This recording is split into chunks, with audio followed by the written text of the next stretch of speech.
All right, I'll get started. So I want to welcome everyone as we're getting started here. So today, talking about more of a strategic guide to facility expansion. These are questions we walk our customers through typically to just define what opportunities are ahead of them, help generate ideas, walk them through the process. So it's intended to be pretty high level. I know we're going to have multiple people on the call or watching later that are at varying levels. Either have built before, looking at what the next expansion might be, new to it, just exploring, want to get more information. So anybody, whether you're watching this later or you're with us live, feel free to drop off whenever it needs to be. We will make this recording available.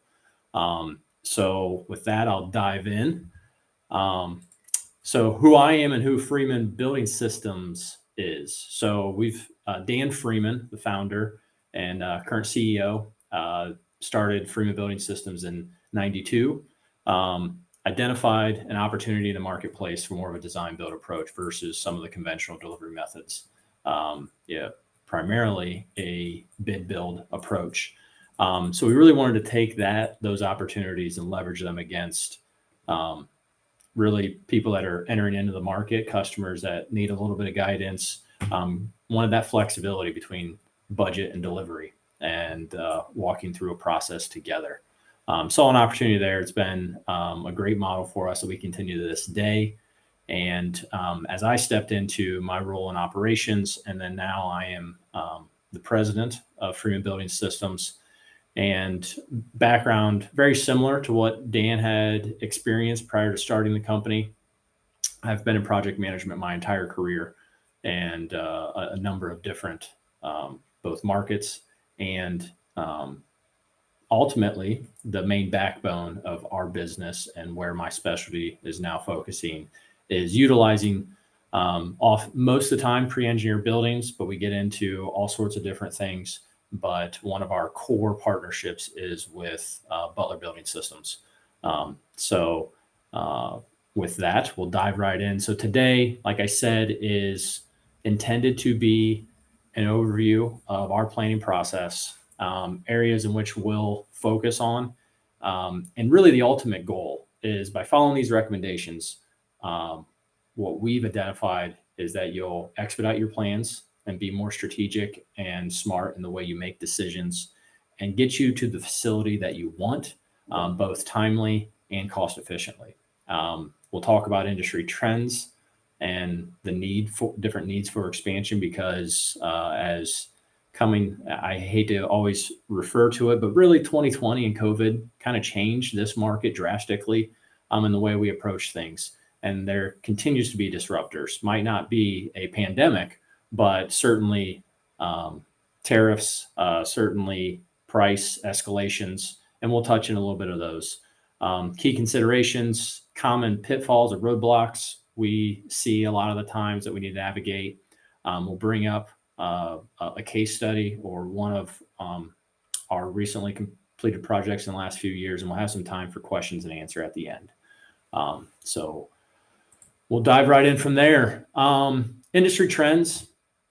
So obviously, demand, production, storage capacity. When we talk about our core backbone delivery, it's open floor plans. We certainly get into some more unique deliveries, smaller footprints, but really a lot of our market tends to revolve around pre-engineered. You need large expansion floor space. So there'll certainly be a bent towards that market segment in today's webinar, but these questions and this planning isn't specific to just that market. Technology advances. So now as the market has gone towards wanting to have more floor space, more availability, flexibility, technology has caught up with it. There's a lot of opportunities in the handoffs between both cost and what we can bring into that facility, that planning. Supply chain disruptions will always happen, whether it be through actual availability of products or the cost of the next best alternative. So we've talked about budget. We'll talk about land. regulatory and compliance. Building code has changed in the last year as far as implementation in Ohio, where we're located. And that certainly has affected the bottom line, the costing structure, and while at the same time brings opportunities to manage that. Diving right into, there's a handout available, whether you're watching now or in the future, to take this on and walk through a several step process. And while I won't be reading that handout, I certainly want to give some background and information. When we're assessing with our customer or anyone who's asking for advice, how do I even go about starting the process, assessing what I need, square foot, build on our property, build a new facility. I really encourage people to really restart your existing facility layout on a blank page. Replot your equipment, your operations, your storage, your movements that are critical to how your business functions. And start with, the sky's the limit. We then can start restricting this into your existing footprint, and that will jump off the page as far as, yes, we just flat out don't have enough space. We've got a layout issue. And most of the time, it's not black and white. Most of the time, it's yes to all, some of all. And this is a great time to interview employees, key stakeholders, and really get lived experience, because we all have a bias for where we are situated within the company. But taking that time to talk to people that are on the floor, talk to people that are in operations, because quite frankly, oftentimes the decision maker no longer, through this successful business or operation that now needs to expand, is not feeling the same pain points as the next person. And really at this point, this is a critical moment. It's a critical opportunity, an exciting opportunity for the growth and trajectory of your business. Now's not the time to start. Now in this process is not the time to start settling and compromising. Believe me, there'll be plenty of opportunity for that, whether it be budget and what truly is going to work or what we can afford to do right now. That's going to come later. So when you're assessing your needs, let's start with, if we had the perfect facility. That, in our experience, has been the primary way to really start off getting as close and getting right on the facility that you maybe don't even have in mind right now, but you're really going to need as you go forward. Jumping down to future growth, certainly not just where you are. If you're going to make this investment, you want to look at where you're going to be. New product lines, new offerings, better efficiencies. The market's changed. Your production line might have changed. We certainly want to include that in the conversation. We don't want to get carried away. I only want to build and buy now what we need to, but that needs to be brought up right now in this conversation. And then how soon do you need the additional space? I'll say several times through today's presentation, it's never too early to begin this conversation.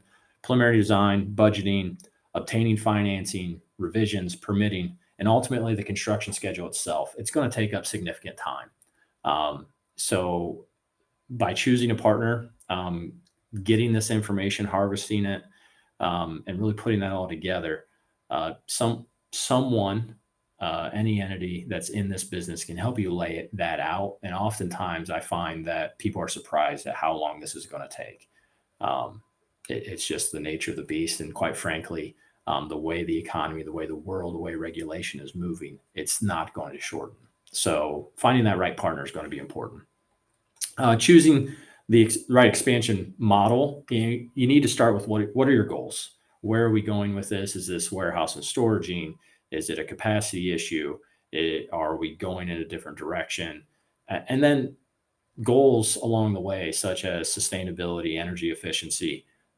Certainly the way Ohio revised code, building code has been adopted.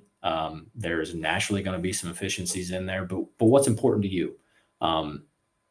There's certainly, there's the overall goal, the product, the building that's expected, but every business, every individual, every decision maker has their own goals that coincide with the business's goals, but there's certain priorities that need to be put on the table that This is just a route we want to go, a look we want, a feature that we want to make sure we're keeping in mind through the whole construction process.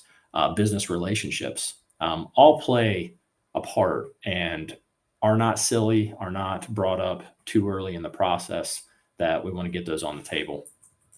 As far as expansion strategies, whether it's an expansion, a new build, we've been involved in multiple projects where it starts off as an expansion and then the economics or the availability of land or regulation and just costing in general pushes it more towards a new build, makes more sense. And we've been on the flip side where, hey, we want to put together this brand new facility. We're going to move our operations. It's going to be great. And then when we start putting all the different criteria that from our dreams down to what's right for us right now, that have gone back to an expansion. So we really want to throw out all the different options, and we want to highlight at least asking the question, do you really need to own the building that you want to go into, or is it a lease to own? Getting creative. We'll talk about financing a little bit later, but these are conversations that we can have on the front end that really open up some creative opportunities. Location considerations. A lot of these listed here are not areas where we're experts, but design builders like us, or what we try to deliver is we've have partnerships and relationships built where we can at least point you in the right direction. Because ultimately, we want to build this expansion for you. We want to get a referral. We want to build the next one. So anyone in this industry, I'm not saying this isn't a plug for Freeman Building Systems as your only option, really will have these relationships and this experience that they'll be able to point you in that direction. And I don't want to spend a whole lot of time on it, but we could have another webinar just on site selection alone. The green build sites are, some would argue, don't exist anymore, at least not where you want them to. There's certainly, if it's developable land, they've been developed or there's a price point there. But how does it lay to accept the proposed layout? Are there any utilities, easements present, soil conditions, environmental features like wetlands, things you need to be aware of. And then municipalities and zoning boards, no two are created equal. So they'll certainly have, when you start looking at locations, they'll have really hurdles or opportunities, depending on how you look at it, that's going to play into your overall budget and what your facility is going to look like. Jumping into budgeting and funding, any project has the opportunity for multiple delivery methods. The disclaimer here is Freeman Building Systems is a design builder, but we're not the only method. But I do want to bring up the opportunity or the issue that a strength of a design build contractor is our close proximity to pricing. We partner with several engineering and architectural firms, depending on what the needs of the customer or the property is. And really 2020 was a breaking point for many of them, that they no longer offer from a strictly design and engineering side. Many of them no longer offer even budgetary pricing, just because if you're not in that world every day, things move so quick anymore. The pricing can get very volatile and sometimes surprising on what the commodities are that are skyrocketing at the time or coming back down. So really having a conversation early with someone who's in that market, even if you're not ready, gets you a today's dollar budget or rough estimate, and at least have an opportunity to give you a best guess for what the future is going to look like. None of us can commit to things that far out in today's day and age anymore, but at least have that opportunity in that conversation. And there's opportunities in this area for conventional financing, which if you're listening to this webinar, you've at least thought about and are aware of. But many general contractors are pushing towards development, at least having the opportunity on a limited basis.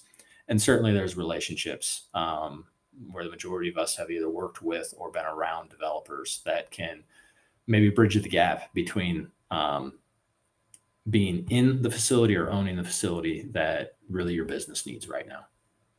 And I would be remiss to not bring up tax incentive programs, deductions for things such as energy efficiency, cost segregation opportunities. Contractors tend not to be experts in that, but I will say many or all of us will have someone that we can at least point you to we've worked with or around in the past. Step 4, the design and operational efficiencies. Referring back to your existing facility, we've already mapped out your core processes, where is your business running a circular aspect where it's just moving around facility, coming back, and makes multiple laps depending on what the product is. Is it a straight line method where resources in, product out, or do we need to bunch key processes for increased centralized efficiency and then all supporting things out there? These are all things that, okay, we've gone through that process. We've looked at your existing facility. Opportunities or hurdles have jumped out at us, and now we can look at the new facility and give you a recommendation, at least what we're observing, things to think about. And then that'll go into technology and automation. Really cool things out there that can get around labor issues, those costs, and it can shrink the overall footprint that you want, provide that efficiency. Everything comes at a cost, though. And at least we can walk down that path with you. We can help you analyze that, get you some hard data, whereas we can find a ton of information out there, and we can tell you what we've seen, and what we don't know, we can go find. And this will certainly affect the ultimate design and building elements such as column spacing to ensure we're not interfering or minimizing rack disruption, equipment as far as charging, docking locations, staging areas, and those handoffs. Timeline and action plan. And really the thing I want to drive home today is this is a process that you don't have to walk through alone. It can easily consume a key individual or resources of your company that are going to distract from really your core process and the business that's thriving, that's creating the need for this space. So really find a partner. It's never too early to have a conversation. Doesn't mean you have to contractually jump right in and choose the team day one. All of the people in this market will have a conversation and give you options.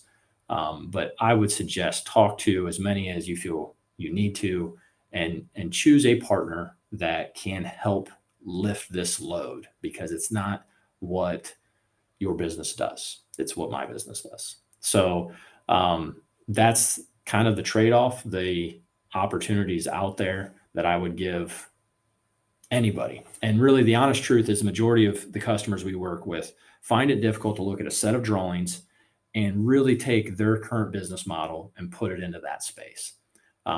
So where we come in as a company, our goal is to provide that level of customer service, that level of really problem solving, so they can take these drawings and you can really start to imagine and place your business inside that space. And we're there to provide ideas, solutions, and help you get a feel for what this could be, and really open up the possibilities on, is this good for you? Is this what's best for your company right now? And do those trade-offs, the compromises I brought up at the very beginning that we wanted to save till later. That's our job to bring those to you. And really the last part is roadblocks moving forward. Construction in general, it's just a series of conflict resolution. The conflict may be cost, it may be timing, and maybe getting all the decision makers and your people or designers to really hear what you need. Whatever the roadblock is in your personal situation right now, I would say just bring that to the table as you're looking for a partner. Be transparent about it, because I guarantee you you're not the first one feeling that. What I tend to find or have seen as a company is we see the same issues with slight variations over and over again. So if we've experienced it before, that's exactly what you are looking for in a partner. Someone who's had different experiences, has been in these shoes before. So really that's what's going to be as far as the checklist that we wanted to put in front of you, that's going to make your process most successful. As I go through this, I'll flip back to the next slide. Common pitfalls, we talked about some of the roadblocks, but really building in through experience some contingency. If you're going at this alone, there will be some delays. There always are. We can give you what we commonly see and help navigate those and give you consideration to avoid them. How we minimize the downtime, because now you have a facility. How can we work together to minimize the downtime of actually getting into it? And then when it comes to the future, we don't necessarily need to, future plans don't need to equal square foot, don't need to equal cost. We can design with adaptability in mind. And the process will never go as you're going to totally imagine it today. So the number one value in reaching out to a partner is, I would say, just get them involved early. And that way they can give you that insight, and it'll save you time and money, is really when it comes down to nuts and bolts. The case study or the example that we wanted to show you today was really the Wooster Brush North facility, over 600,000 square foot facility for a customer that, quite frankly, when they started walking down this path, they didn't even know how they're going to fully utilize the facility. Immense amount of square foot, and it was going to change core processes in their company. They just knew they needed to do something.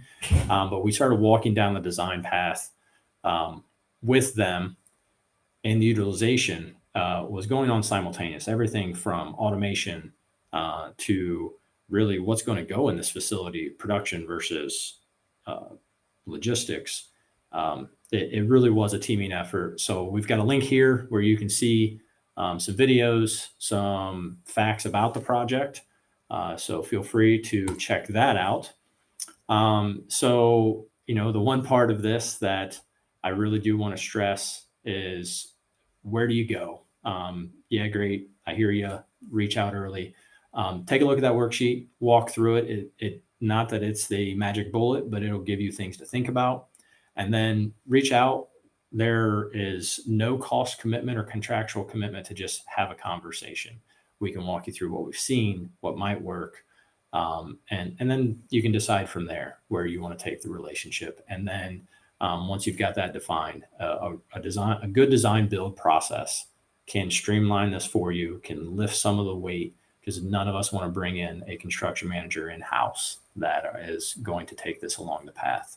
So time and money is the thing that we want to save you by partnering with you. So with that, that's kind of the summary of what I wanted to touch on today. We'll open it up for questions. And if I'm just that awesome that there's none, that's great. AJ, yeah.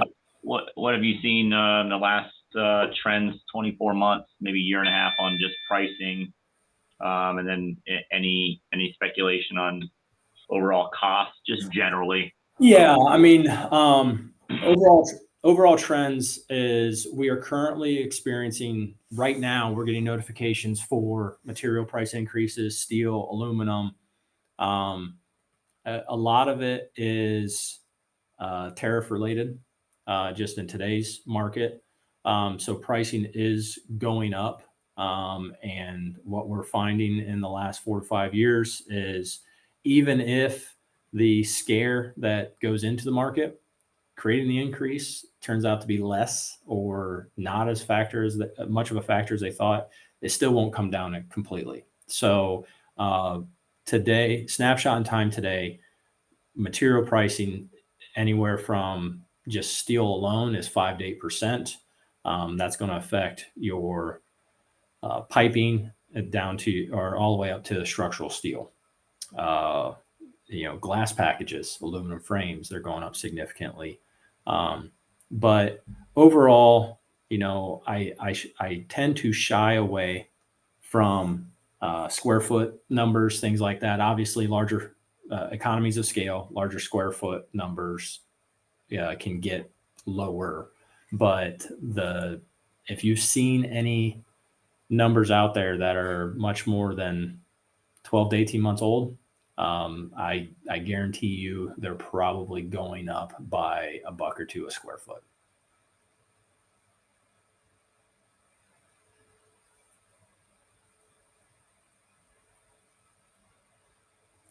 Okay. Well, thank you everyone for your time, and we will make this recording available. So have a good day.